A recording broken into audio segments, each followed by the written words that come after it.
where did this all start? So one of the things I had to do after that December of 2021 meeting with a psychiatrist was, we got to find out what's causing the problem. You have some solutions.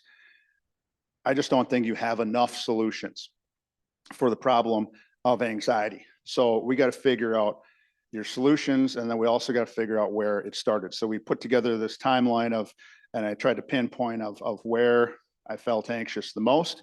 For me, it was easy to figure out, and that was a couple of panic attacks I had, and then what led up to those.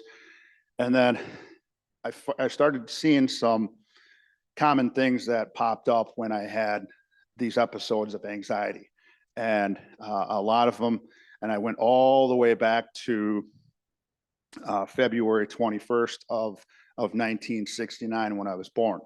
And then I started going forward then. So this is my mom. Renee Thundercloud Decora. She was 18 years old when I was born. Very young parent.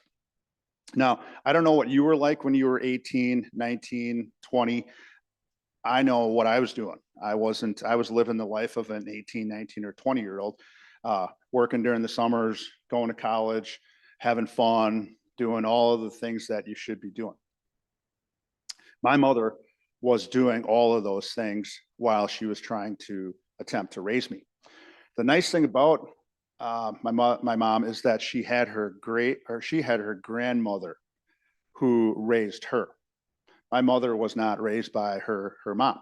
She was around, but she was into a second marriage with brand new kids. So my great grandmother Ellen had to raise my mom. So she didn't have necessarily that strong link with her own mom in our house. So she did have a link of my grandmother Ellen spending a lot of time with me and taking care of me and babysitting, which I'll get into as a part of the whole story. But again, February of 1969, I entered the world. I'm a big chili guy, as you can tell. That's chili in my bowl. And I said to the kids at Dubuque last night, look at this guy. Doesn't he looks cute. His hair's a little bit long. It's probably right for the times, covering up the ears. I'm smiling. Somebody, I don't even remember who took this picture, said, hey, smile. And I love chili, by the way.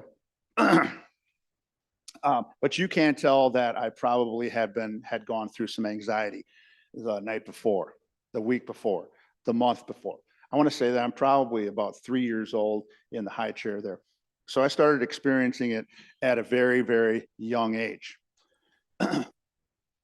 One of the things that I can remember, and it gets the hair to stand up on my neck a little bit, is this. When I got to be about 3 years old and I can start to remember stories and have memories, I remember vividly my mom would tell me, and I would be holding on to her, don't go, I don't want you to go, I want you to stay here, can't you stay home? And she said, no, I'm going out with some friends, we're going out to watch a movie, all stuff you do, whatever, put in whatever you do at 19, 20 years old, 22 years old, whatever. So she would go and I would be left at home with my then about 79, 80 or 80-year-old grandmother, great grandmother. And so she would take care of me a lot. My mom would often tell me, all right, you see the little hand, it's on the 10. When the big hand gets to the 12, that's when I'll be home. Okay. That's when I'll be home.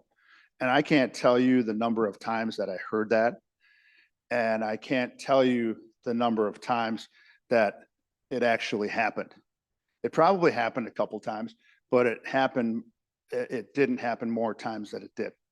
I would get out of bed, hustle down, and go and put my elbows on the windowsill.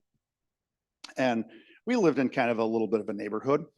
There would be cars coming. I would see the lights, and all right, here she comes. Here she comes. And I would see the car drive by, and 6, 7 cars.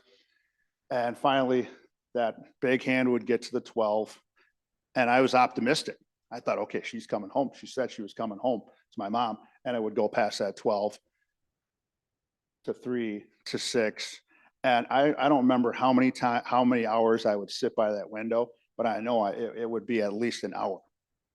And then finally, I did remember her saying, all right, if I'm not home, you go and brush your teeth and put yourself to bed, which I did. It's my mom.